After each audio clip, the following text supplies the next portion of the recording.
Welcome back to the Gridiron Expert, bringing you some of the best college football news, predictions, and analysis.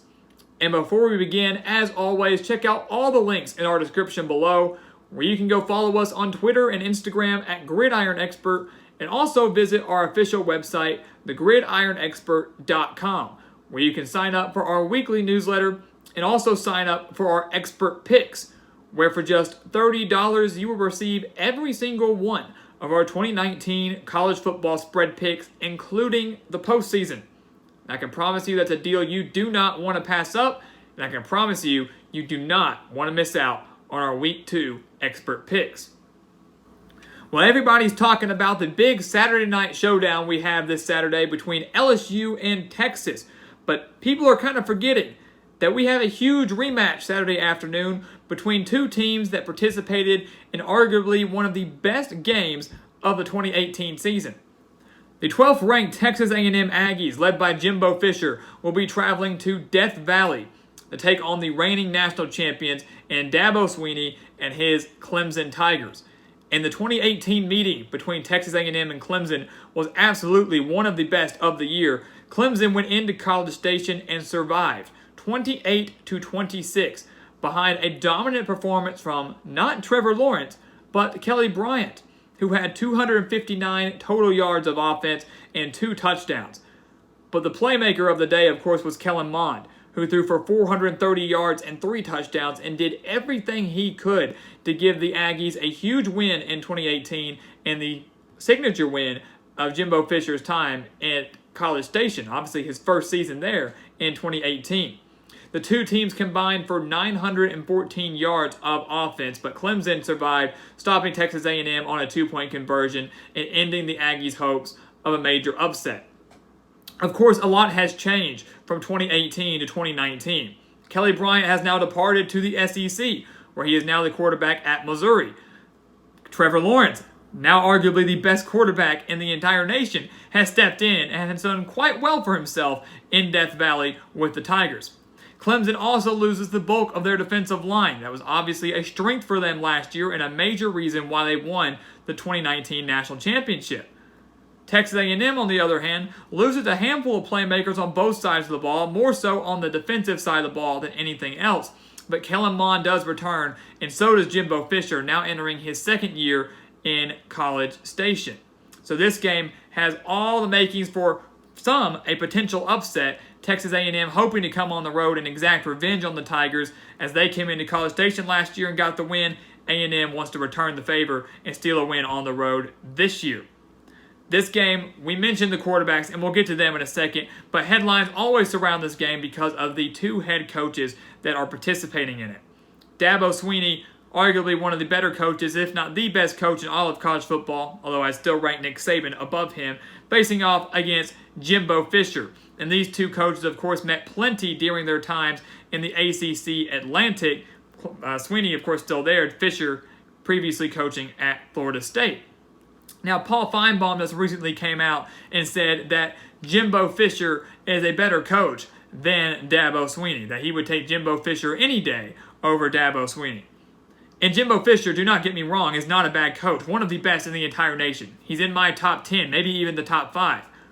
But Paul Feinbaum, quite frankly, does not know what he is talking about.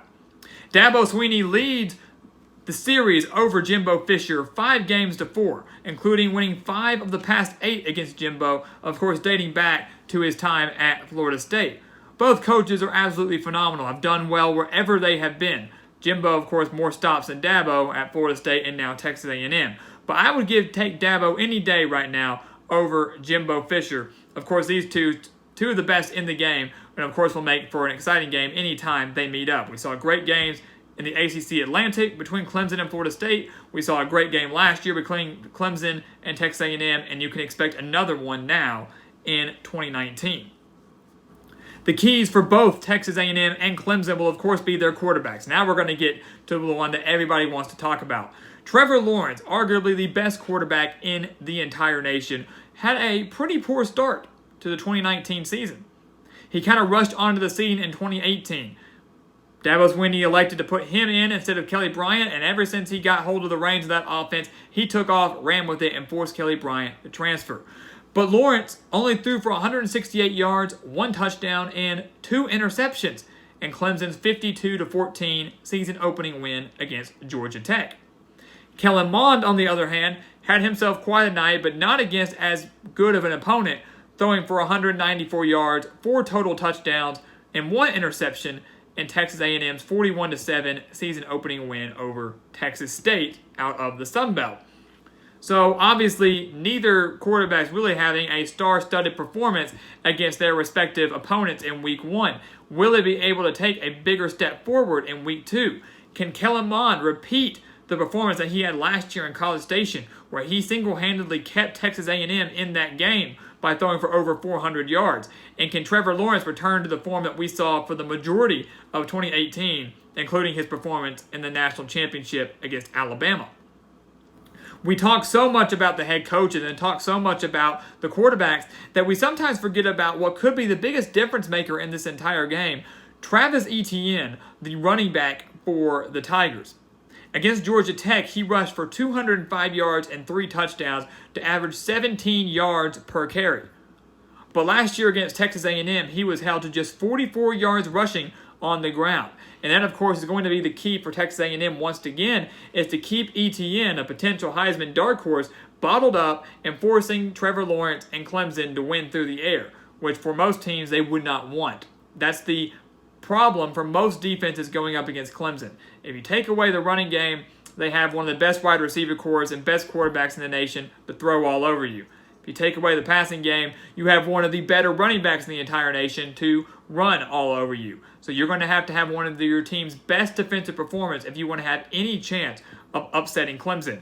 And that's certainly what Jimbo Fisher and the Aggies must do if they want to win in Death Valley. So the key in this game, we're going to talk about the keys for Clemson and the keys for Texas A&M. A lot of keys for both of these teams, and we'll start with Texas A&M.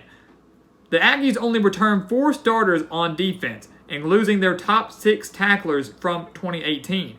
That is a problem when they're going up against a veteran Clemson offensive line. Will Texas A&M be able to generate any pressure on Trevor Lawrence?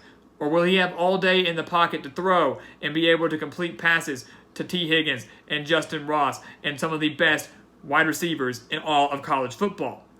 Additionally, for Texas A&M, they have to limit turnovers in this game. And not even just turnovers, but just mistakes, period. Last year, Texas A&M probably should have beaten Clemson.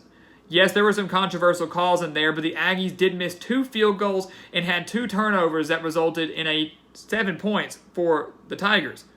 The Aggies lost by 2. So there could have very well been a 13-point swing for Texas A&M in the game last year, and they were unable to do so. And when you come on the road into one of the most difficult environments to play in all of college football, you have to play nearly a perfect game if you want to win.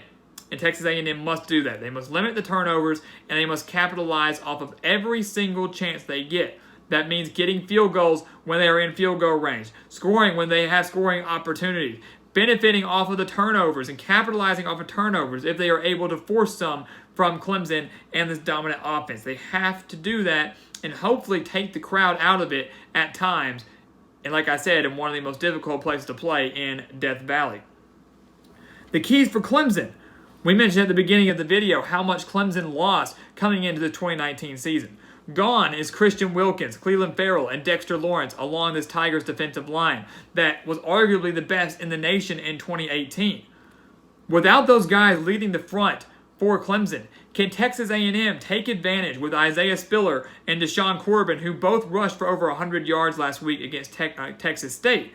Can they take advantage of what is a weaker, and I put quotes around weaker because this is still a strong Clemson defensive line, but a weaker and maybe less experienced defensive line for Clemson and get a run game going after being held to just 71 rushing yards last year at College Station?